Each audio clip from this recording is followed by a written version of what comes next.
तो सबसे पहले ये जान लेते हैं कि वो कौन सी परी थी जिसने हनुमान जी को देख पहली नजर में ही प्रेम कर बैठी। दोस्तों, ये उस समय की बात है जब हनुमान जी पहली बार अशोक वाटिका में सीता मैया के दर्शन कर लंका दहन करके लौट आए थे। तब श्री राम की वानर सेना लंका तक पहुंचने के लिए पुल का निर्माण कर रही थी।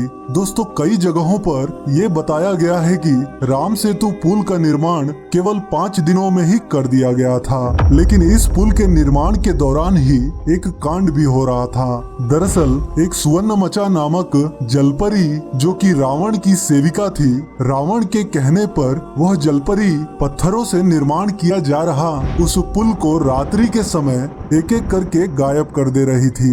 ये घटना करीब 3 दिनों तक चला था। पहली बात तो पुल के निर्माण में इस्तेमाल किए गए पत्थर कैसे गायब हो रहे हैं, वानर सेना को कुछ समझ नहीं आ रहा था। और तब हनुमान जी ने उस रात पहरा देने लगे और फिर कुछ ही देर बाद हनुमान जी ने उस जलपरी को रंगे हाथों पकड़ लिया। दोस्तों, आज के समय में अगर कोई गलत काम करते हुए पकड़ा जाता है तो डर के मारे कांपने लगता है, लेकिन उस समय जब हनुमान जी ने उस जलपरी को रंगे हाथों पकड़ा तो यहाँ कुछ अलग ही ट्विस्ट हो गया। दरअसल वो जलपरी हनुमान जी से तनिक भी नहीं डरी, और तो और हनुमान जी के दिव्य और विशाल रूप के प्रति इतना आकर्षित हो गई कि वो हनुमान जी से प्रेम कर बैठी। दोस्तों, हनुमान जी ठहरे बाल ब्रह्मचारी, उनके कण कण में केवल श्री राम और सीता मैया के प्रति भक्ति का प्रेम ही झलकता है। दरअसल स्वर्णमचा जलपरी ने हनुमान जी के रूप से प्रेम किया था, तो फिर हनुमान जी के समझाने के बाद उस जलपरी ने फिर से दोबारा पुल के निर्माण में किसी भी प्रकार की बाधा उत्पन्न नहीं की। और दोस्तों, ये कथा हमें थाईलैंड और काम्बोडियन वर्जन रामायण में देखने को मिलता है। और इस स्वर्णमचा जलपरी के तस्वीर को आज भी काम्बोडिया और थाईलैंड देश के कई सारे घरों में देखा जाता है। वे लोग इस स्वर्णमचा जलपरी की तस्वीर इसलिए रखते हैं क्योंकि वे इसे लकी मानते हैं। दोस्तों, यही वो इतिहास की पहली जलपरी थी जिसके बारे में रामायण जैसे पवित्र ग्रंथ में बताया गया है। तो फिर अब ये जान लेते हैं कि रामायण के बाद हनुमान जी कहाँ गए। दोस्तों, उस समय हमारा भारत देश काफी बड़ा हुआ करता था, तो श्री राम जी के देह त्यागने के बाद हनुमान जी प्रभु श्री राम की यादों में अयोध्या छोड़कर दक्षिण भारत की ओर निकल पड़े और वे कई वर्षों तक ऋषिमुख पर्वत पर तपस्या किए थे।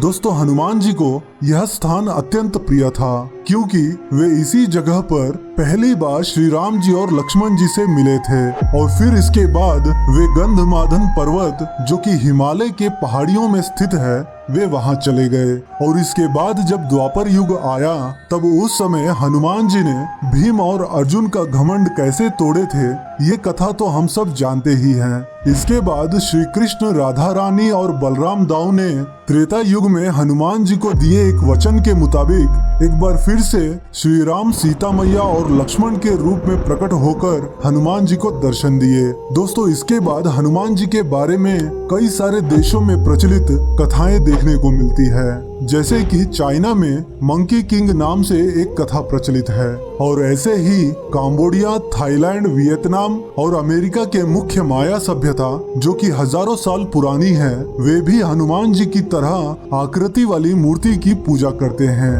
और श्रीलंका के पिदुरु पर्वत के जंगलों के बीच एक ऐसा कबीला है जिसे मातंग कबीला के नाम से जाना जाता है। यहाँ के लोगों का दावा है कि उन लोगों की भक्ति से प्रभावित होकर हनुमान जी उन्हें दर्शन दिए थे और उस समय वे लोग हनुमान जी की बहुत सेवा भी किए थे और उन्हीं की सेवा से प्रसन्न होकर हनुमान जी ने उन्हें आत्मज्ञान दिया था।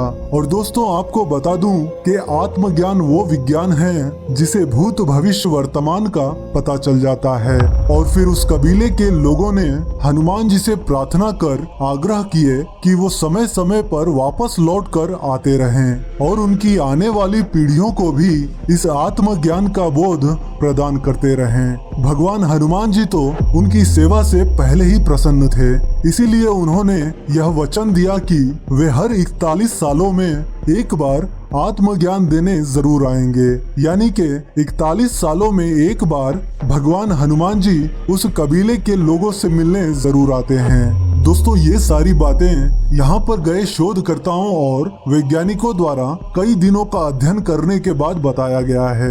और दोस्तों हमारे भारत देश में ही कई सारे महान लोगों ने हनुमान जी के दर्शन करने की बात भी कहे हैं, जिसमें ऋषि माधवाचार्य, तुलसीदास, स्वामी रामदास और राघवेंद्र स्वामी जैसे महापुरुष शामिल हैं। और दोस्तों ये बात तो हम सब जानते ही हैं कि भगवान श्री राम का भजन जहाँ कहीं भी होता है वहाँ हनुमान जी किसी न किसी रूप में अवश्य ही पहुँच जाते हैं। भगवान श्री राम के प्रति हनुमान जी की भक्ति कोई साधारण भक्ति नहीं है, क्योंकि जिस प्रकार हनुमान जी के हृदय में श्री राम जी का वास होता है, उसी तरह श्री राम जी के हृदय में भी हनुमान जी जैसा महान भक्त विराजमान रहते हैं। तो दोस्तों किस प्रकार की भक्ति करने से हम भी भगवान के लिए अत्यंत विशेष बन सकते हैं? तो इसके लिए सर्वप्रथम हमें क्रोध, लालच, घमंड, ईर्ष्या को त्याग कर सच्चे मन से भक्ति करना चाहिए, क्योंकि जैसे एक भक्त के लिए उसके ईश्वर महत्वपूर्ण होते हैं, ऐसे ही भगवान के लिए उसके भक्त अत्यंत आवश्यक, विशेष और महत्वपूर्ण होते हैं। यानी कि जितना प्रेम आप भगवान से करोगे उतना ही प्रेम वे आपसे भी करेंगे।